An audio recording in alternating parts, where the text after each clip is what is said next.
নমস্কার বন্ধুরা, জিভে জলে আপনাদের স্বাগত। আজকে আমি বানাতে চলেছি আমের মনোহরা।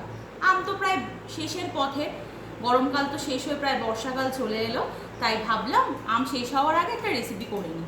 চলো দেখি কি কি লাগছে। আমের মনোহরা বানাতে আমার প্রথমেই লাগছে আমের পাল্প।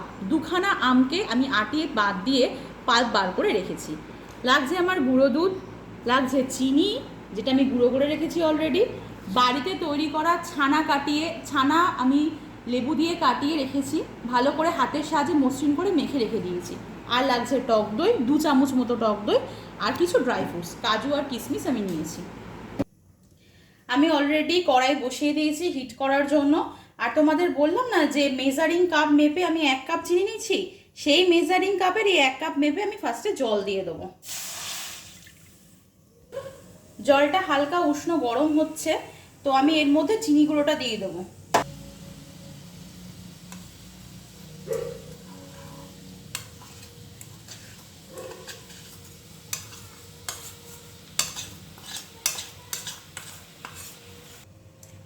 এই চিনিটা আমার জলে ভালো করে মিশে গেছে। এবার আমি এর মধ্যে দিয়ে দেবো গুঁড়ো দুধটা।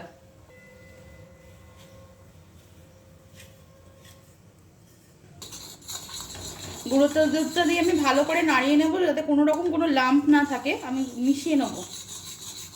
এরপরে আমি যে ছানাটা কাটিয়ে রেখেছিলাম ছানাটা দিয়ে দেবো। তোমাদের কিন্তু মনে রাখতে হবে ছানাটা আমি লেবু দিয়ে কাটানোর পর প্লেন জলে 2-3 বার ভালো করে ধুয়ে নিয়েছি, নাহলে তুমি যদি এখন দুধের মধ্যে দাও তাহলে সেক্ষেত্রে কিন্তু দুধটা কেটে যাওয়ার সম্ভাবনা থাকবে। এরপর আমি আমের পাল্পটা এটার সাথে অ্যাড করে দেবো। তো কি পুরো এবার ভালোভাবে এটাকে আমি মিশিয়ে নেব। তারপরে মিশিয়ে যখন কড়াই থেকে ছেড়ে আসবে তখন তোমাদের সাথে আসছি।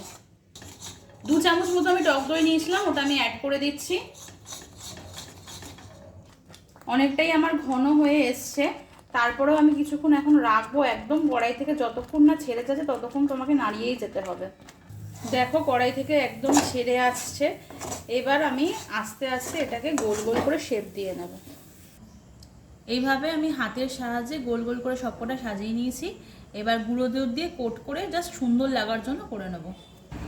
দেখো গুঁড়ো দুধ দিয়ে কোটিং করে আমি জাস্ট গার্নিশের জন্য একটা কিশমিশ একটা কাজু দিয়ে দিয়েছি। এবার তোমাদেরকে দেখাবো কেটে ভেতরটা কেমন দেখতে হয়েছে।